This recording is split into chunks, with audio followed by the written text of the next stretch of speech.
So we're going to get started. Good afternoon, everyone. Welcome to Smart Strategies for Business Owners, 4 sessions webinar by Pace and Westpac Wealth Partners. Today is the very first session, and we'll talk about understanding business structures, pros and cons, and tax implications. These webinars are designed to help entrepreneurs just like you to make smarter decisions and avoid costly mistakes and build lasting value. Each session is packed with practical insights from choosing the right structure to protecting your future value. My name is Jeannie Yang, and I'm a business and loan counselor at Pace. Thank you for joining us today. This webinar is brought to you in partnership with the City of LA Economic and Workforce Development Department, EWDD, and BusinessSource, Pico-Union Westlake region, operated by Pace Business Development Center. This webinar will be recorded, and at the end of the webinar, you'll be asked to participate on our survey. And so please make sure that you complete the survey, as it'll help us plan our future webinars in a better ways.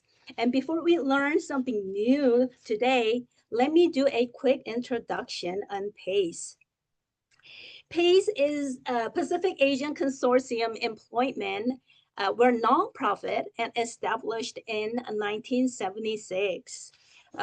PACE offers one-on-one business counseling, credit and asset buildings, and business and financial plan development, webinars and trainings, just like today's, to help you establish a whole new business or help your existing business. We can also guide you to get into the procurement contract. And the greatest fact is that all our services are free. So if you have any questions about our services, programs, and lending products, please visit our website, pacelabdc.org, for more information. All right, we'll get into the topic. Our guest speaker, Renee and Sharbat, thank you for joining us. Thank you, Daniel, also joining us today. It's my pleasure to have you guys with us. Please take them from here. All right. Thank you for having us, Jeannie.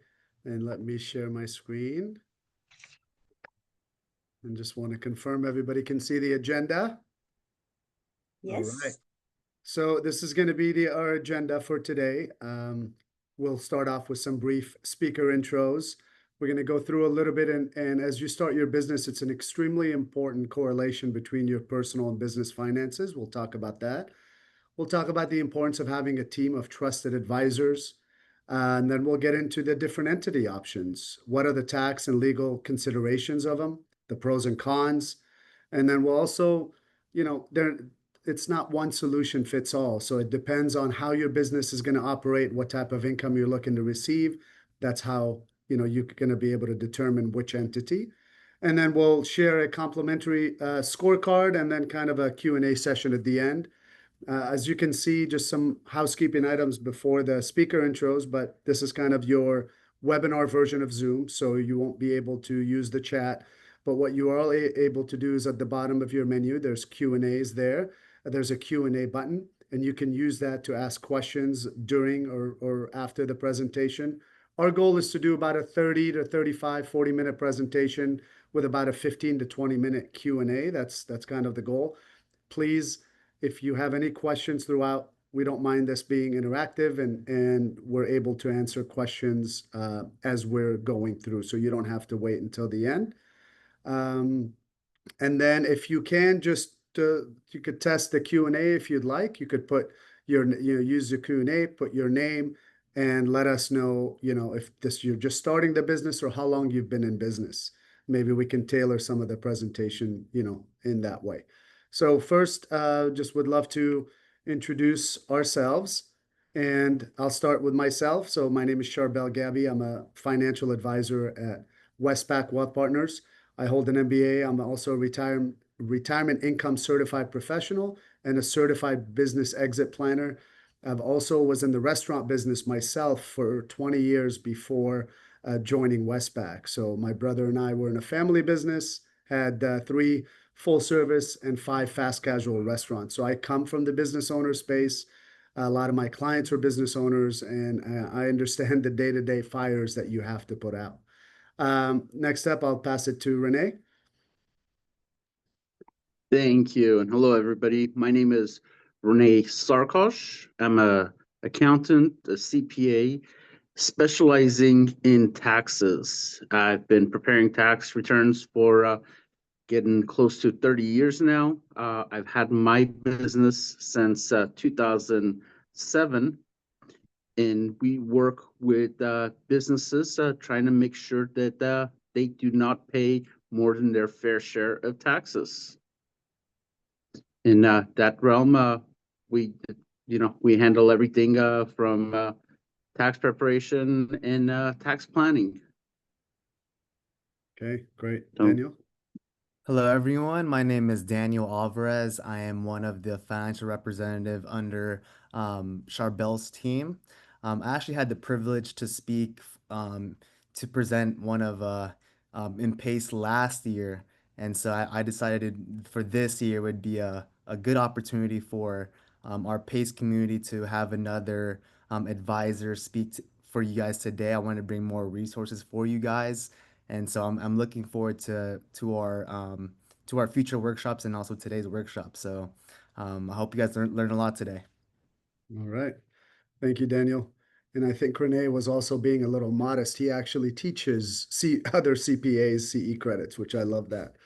All right. So what I want to talk about is the unique opportunity that is presented with being a business owner.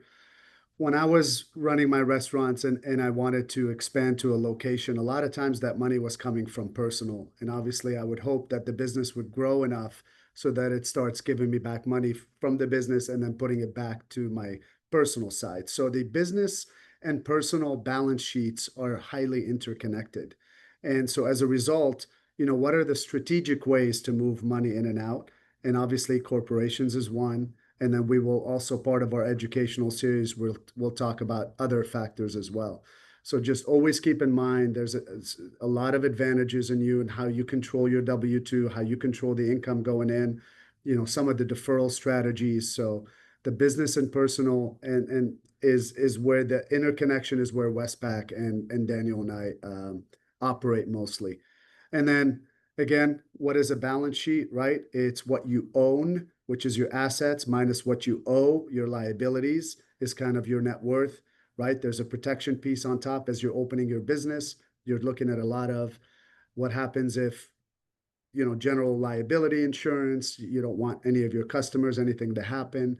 So that's always on top of the house, kind of that roof that keeps it together.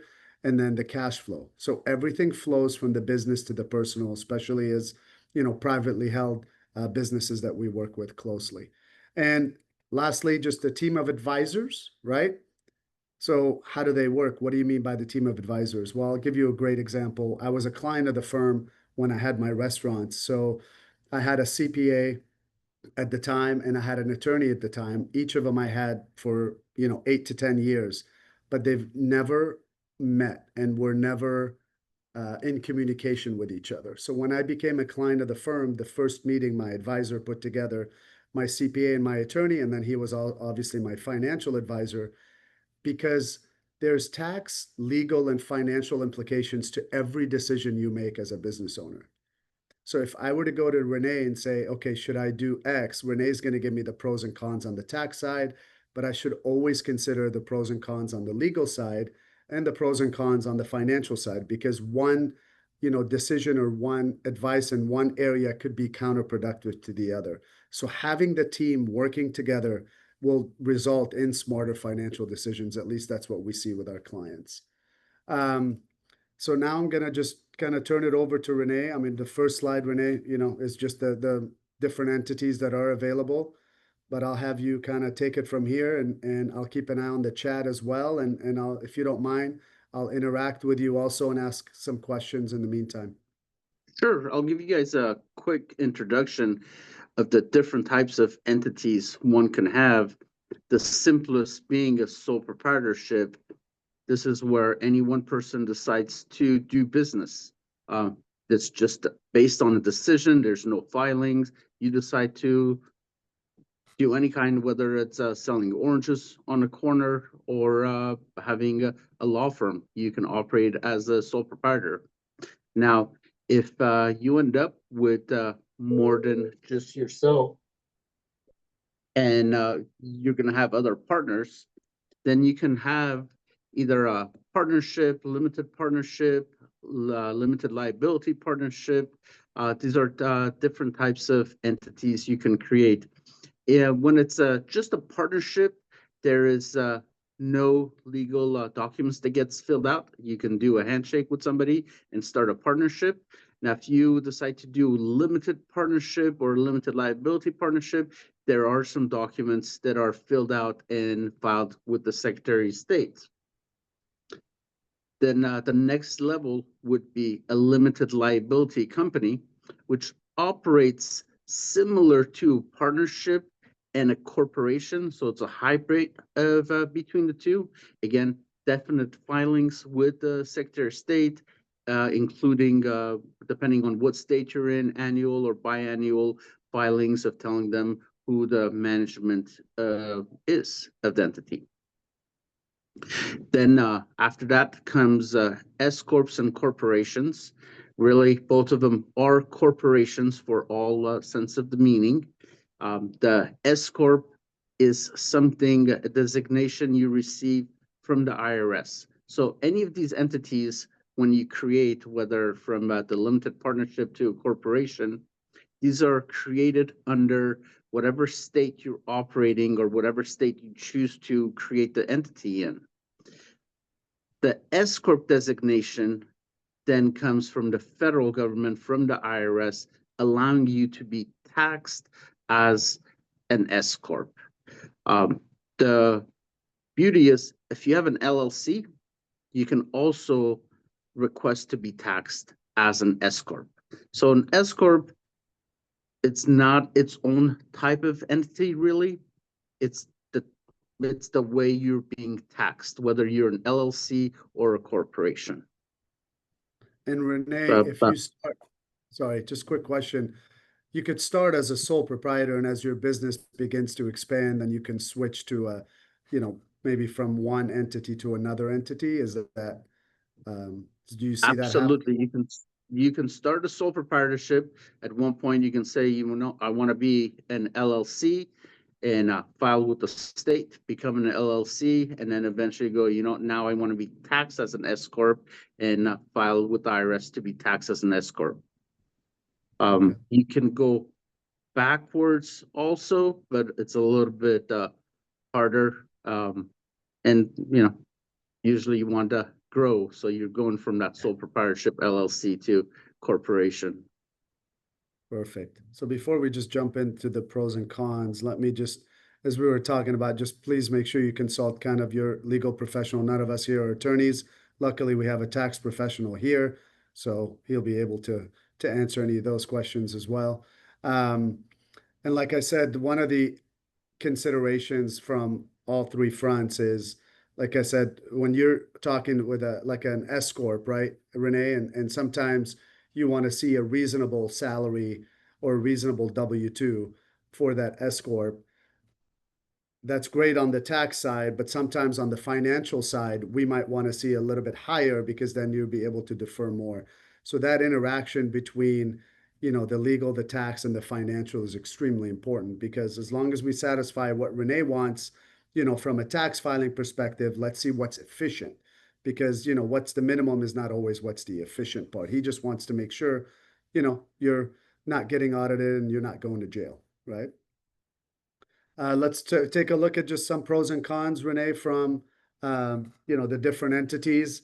I know from what we talk about sole proprietorships, we always say it's a great one, but it's basically the highest paying tax entity, right? It's the kind of the highest paying and the most liability, because you're not covered in any way. Again, I'm not an attorney, but we all know that if you want to protect your assets, and sole proprietorship's not going to do that. It's just the easiest way to get into business. And a lot of the cases is probably the best way, because even though you're paying the highest in taxes, you're saving money in other places, such as filing corporate tax returns, filing payroll tax returns. So it's not necessarily bad, because sometimes it makes sense. Right, right, for sure. Okay, awesome. And then, so if we, can you discuss the deducting medical expenses if the plan is properly set up? I think he's closing his office door. A lot of action going on with what, a month and a half left of tax season? Yeah, sorry, I had people coming in. No. Yes, so one good thing with sole proprietors, and you can do this with sole proprietorship as well as with corporations, is deduct medical expenses. Now, it's not just as easy as going, I'm deciding to deduct medical expenses. There are some plans you need to put in place, and I'm so sorry. Ziggy, you're gonna have to be quiet. Thank you. You have to run payroll and set up a medical reimbursement plan. But that's a great thing that you can't do this in an LLC or an S corp, but you can do it as a sole proprietorship and a corporation. Now, each entity offers different things and different reasons why you would go one way or another. For example, if we skip to S corp, if you're not a resident, you don't have a green card or a U.S. citizen, you can't be a partner in S corp. But you can always, doesn't matter where in the world you live, you can be a member in an LLC. So you may decide to do an LLC because you're going to get partners from different parts of the world. Yeah. And in a digital world, you can basically work from anywhere these days. And so that's huge. That's huge to know. Now, can you still, if you're a US citizen but living outside the US, can you still be an S corp shareholder? Yes, you can. So you either have to be a resident or a U.S. citizen and be an S corp shareholder. The limitations for the S corp though are you can't have more than 100 owners, and you can only have one type of stock. While with corporations, you can have as many shareholders as you want, and you can have common stocks, preferred stocks, and every variance in between. Got it. And that's when you say corporations, you mean C corp. That's right. Okay.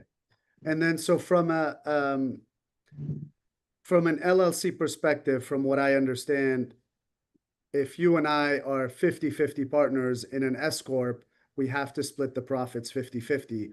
But in an LLC, I can take 100% of the profits and you could get zero, and that's okay, even though we're 50-50, correct? You are correct. And not only that, let's say you and I are going to go into an investment together where you're going to put in $100,000 into the business and I'm not putting any money in. But we can still have 50% ownership, split things 50-50. And for some reason or another, we decide that if there's any losses, they get allocated to you, and I don't get any of the losses. As long as it makes a business sense, you can allocate all of these as you want with an LLC. With an S corp, you can't do that. Everybody has to put in the same pro rata ratio as their ownership, and if it differentiates, then you're creating a taxable event. All right. So you're using my 100,000. You're getting the profits and I'm getting the losses. Or I'm saying you're getting the 50% share and I'm getting the losses. All right. Well, that's a bad deal for me in that case.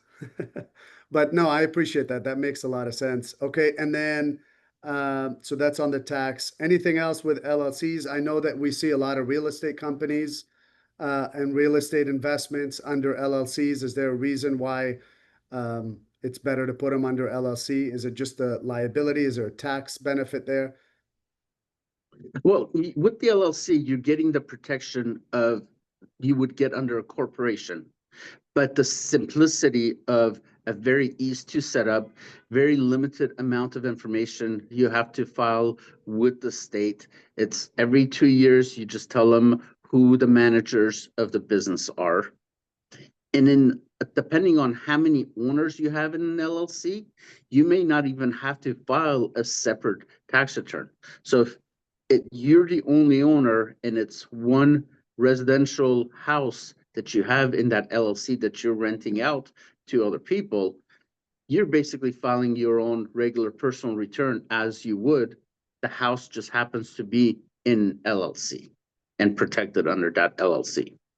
And so that would be under like that Schedule C. But if it's a husband and wife, I can do the same. Is that correct? I can do like With the husband and wife, you're correct. You can do Schedule C. In that example that I gave where it was a rental property, technically that would be a Schedule E, but the same, whether it's a farm, it's a rental property, or a business, or a husband and wife get counted as one person. So you don't have to do any special additional filing. Now, if you and I are not married, we have an LLC together, now we're filing a separate LLC tax return, very much like a partnership would. Unless we've elected to be taxed as an S Corp, in which case we would file an S Corp tax return.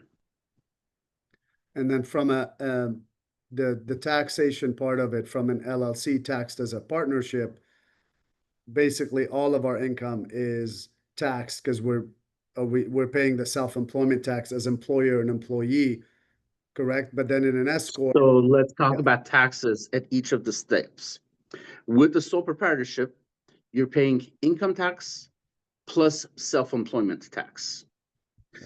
With an LP or LLP, you're paying based on your portion of the income, you're paying income tax and possibly self-employment tax. Okay. With an LLC, you're paying income tax and self-employment tax, plus a gross revenue tax if your business is in California. That means you're paying a minimum of $800 a year to California, no matter what your net income is or losses are. If your gross revenue, with that in regards to expenses, is over $250,000, now you're paying $1,700 flat to California.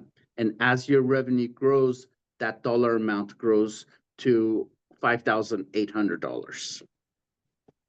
With an S Corp, you're only paying income tax on your portion of the income.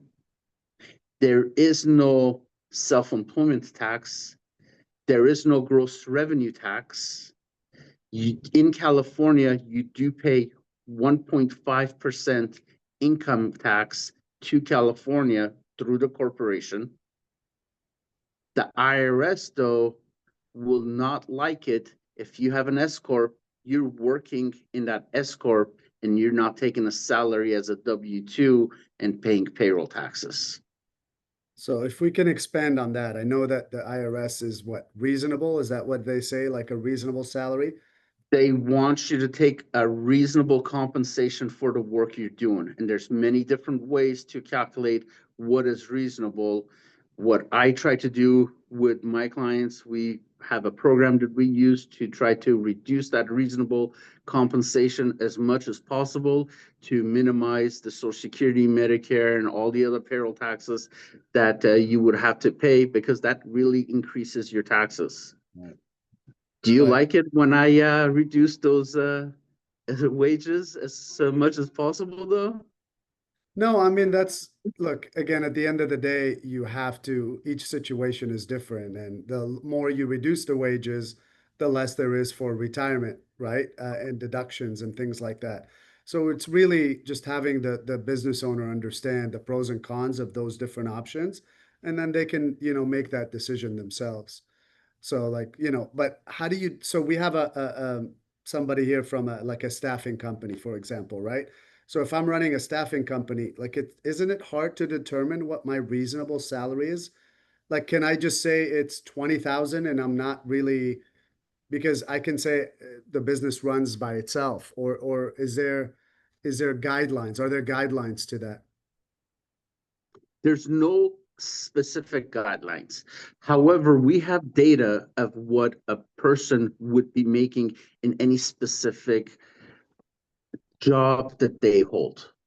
Understood. The issue comes when you're running a small business and you as the owner have multiple different jobs.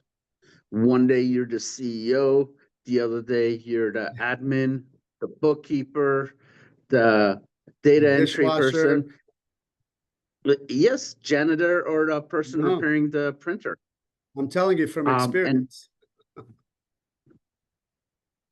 but so there's programs that we use to see based on all the different jobs that you do and how much time you spent at each of these jobs, what your salary should be if that was your full-time job. Perfect. Thank you for that. And I think think you answered everything on this one. And I know you went through partnerships a little bit here. Maybe you can go into C Corps. And we've been hearing a lot about C Corps lately with the One Big Beautiful Bill. The QSBS, which is the qualified small business stock, was increased from 10 to 15 million. And you're starting to hear, at least in our world, a lot of chatter of these business owners wanting to just switch to C Corps. Love just a little, I know you discussed a little bit high level, so just what you feel the pros and cons are of C Corps. C Corps make a lot of sense in a growth environment.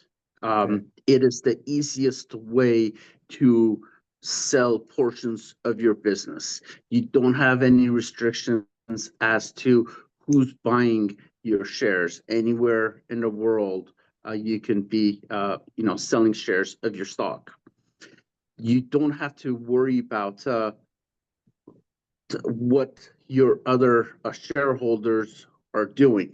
With an S corp, you're distributing a K1 to each shareholder and making sure that everybody's using that K1 for their personal taxes.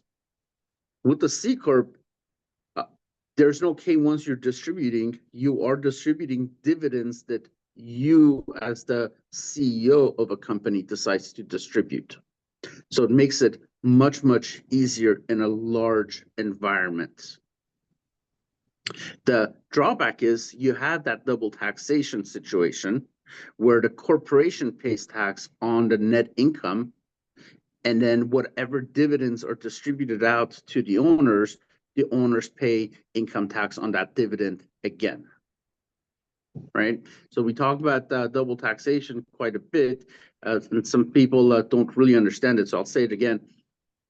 On any of the other entity types, whatever net income is generated gets distributed out to the shareholder, to the partner, to the member, and that person pays income tax on it. In a corporation, the corporation pays net income tax, and whatever income was distributed to each shareholder, that shareholder pays income tax on that once again. So the other ones are considered flow through, right? Because the income of the corporation flows through on certain line items on your personal returns. The C Corp, you get to pay, and I believe the rate is what, 21% on a corporate level? But you don't have to distribute dividends but once you do, for example, is it taxed to me at like ordinary income rate, or is it taxed to me at capital gains rate?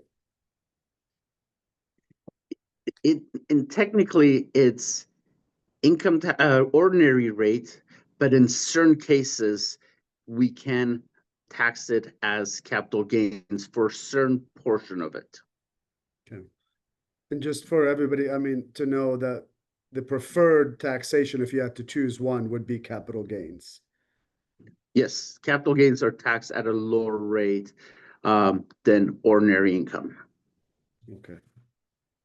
And then what are your thoughts on the QSBS? And I don't know if you've had any of your clients ask you about converting the C Corp to maybe then end up, if I'm planning to sell my company, 5-10 years down the line for a big number, let's say 10 million, $15 million, right? Switching to a C Corp now might enable me to not have any capital gains on the way out, right? There's certain restrictions for the QSBS and what the money's invested in. But are you getting a lot of inquiries? What's the Look, this talk is in a the brand new CPA world? thing. This is a brand new thing, and most business owners like to hold on to their business, and they're not in the mindset of selling them. However, with this news, with this new addition, it's going to be something different. More people are going to want to sell and exit. It's when you own a house and you've lived in it for a while, you get to sell it and not pay tax on the gains on it for up to 500,000 if you're married. Well, this is that just on steroids for your business. Yeah. I mean, it used to be 10, now it's 15, right? And then I guess there's a lot of new things that will come out of this. It's interesting to see what will happen. And anything else It will regarding? definitely motivate people into selling and retiring. Right. And look, a lot of the conversations we have with clients, I don't know with you, I think they contact you a little bit before selling, but not too long before. In order to do the proper planning, 5 to 7 to 10 years ahead of the planning can actually be extremely beneficial from our side, because there might be ways to structure the company. There might be ways to get estate planning involved, depending on what that number looks like. So usually we'd love to get people, 5 to 7 years ahead. I'm sure when somebody's starting out, they're not really thinking about selling. But for a startup, if I'm doing some sort of a startup, I know that C Corp is not only might be beneficial later, but also raising capital, right? So raising capital is much easier in a C Corp environment than it is in a flow-through company, because you can designate different types of shares, right? Designate all different types of shares, sell shares to anyone, anywhere in the world. The shareholders do not have to be persons. For example, S Corp, not only do they have to be green card or U.S. citizens, but they have to be a person. An LLC cannot be a shareholder in an S Corp, but an LLC can own shares in a C Corp. Perfect. And then one of the last things that you and I also talked about when we were putting this together is it all depends on what type of business you have, the types of operations. But we just listed here some of the questions that Renee usually asks to know what type of entity, some of the questions that my team and I usually ask to try to help with that as well, if the attorney's involved, right? But I'll just run through some of these questions. Who owns the business, right? Is it how many people? So that's Is it family members? Is Yep. it just one person? Does that person live in the U.S.? Yep, 100%. Is this kind of a side hustle, or is that a main gig, or is it startup with the intention to sell? Right? That was a great question. So kind of what's the current and projected net income? I'm sure that helps, especially with the LLC, because the more revenues you have, there's that taxation. And then also, what type of income do the owners have outside?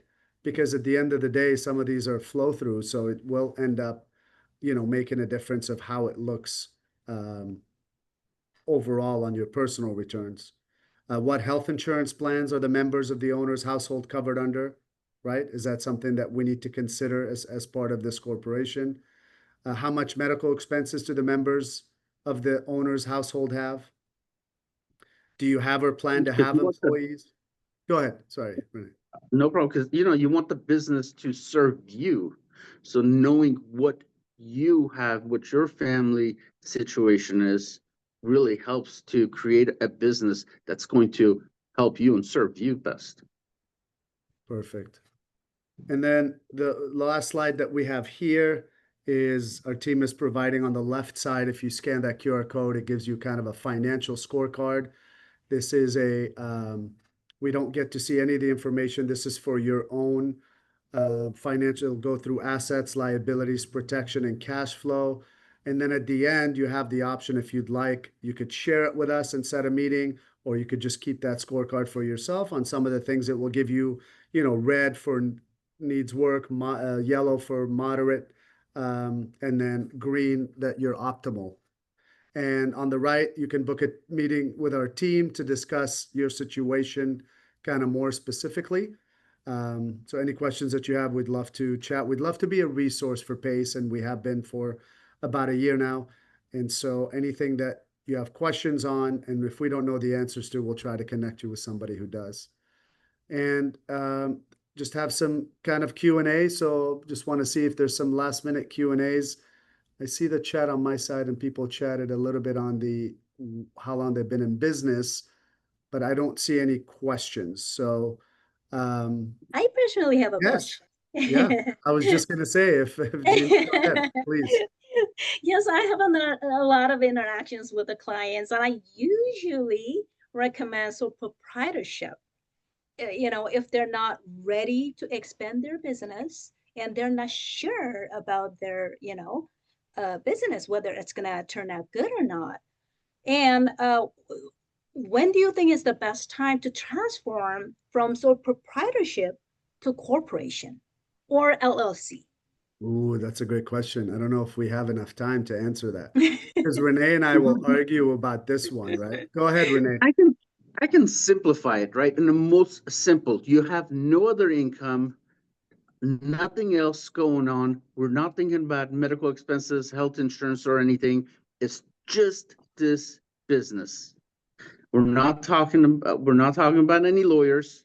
We're only concentrating about tax and keeping your tax fees, tax preparation low. That would be net income of somewhere between 70,000 to 100,000.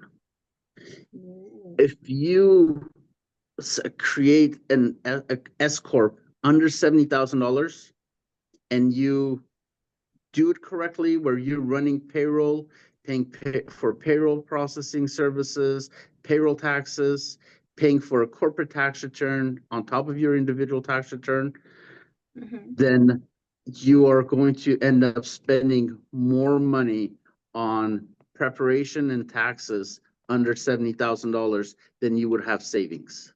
But once you hit that $100,000 mark, you'll probably be saving about $10,000 by having the S corp over having the sole proprietorship. Okay, just for the tax itself. There you go. So that's the tax side of it, right? So if we had an attorney here, an attorney might have a different answer, because depending on the business liability and what other assets does this owner have that's going into a sole proprietorship, and what other assets are exposed by whatever this person is going into business to do. So that's the legal side of it, right? And for us on the financial side, for Daniel and I, we'd love, there's some deductions and some strategies that open up when it's a corporation more than a sole proprietorship. So again, that's why it's important to have the team, because Renee and I have, some mutual clients where we're sitting there trying to say, hey, but it's going to cost this much. And then we come back and we go back and forth and saying, okay, but on the legal side, there are these issues. And on the financial side, I can unlock this and this. So again, it's just how the team interacts together. Hope that answers your question. Yes, you did. Thank you so much. No problem. We have a question here in the chat. So in an S corp, it's only individuals, or can a trust own S corp shares? A living trust technically can own shares in S corp. But other than that, it has to be individuals. Okay. How about, let me And take a it. living trust is an individual. So let me take it one step further. And can an irrevocable trust, we're not like a revocable. So there's two. So an irrevocable trust cannot own S corp shares. No. But they could be a member of an LLC. Yes. Okay. And just for people on the line, revocable and irrevocable, that's Those are kind of advanced, or at least on the irrevocable side, some advanced estate planning that can generate some asset protection one level higher. I don't see any other questions. All right, that was a thumbs up. So we answered that question. Renee, anything else you want to add just before we end? Anything that you see that maybe we didn't discuss that think would be relevant to, people deciding on entities and because just to give you an idea, I know you won't be part of the other ones, but the next one is about buy-sell agreements when there's partnerships there. And then we're also doing how to protect the business, and then we're doing the last one on the exit. But just from an entity formation or an entity selection, actually, you know what? I have a question for you. I was gonna give this tip first. Yeah, go ahead. Plan early and talk to your advisors. Yeah. Keep them in the loop, because it is so much easier to do things beforehand than it is to fix things afterwards.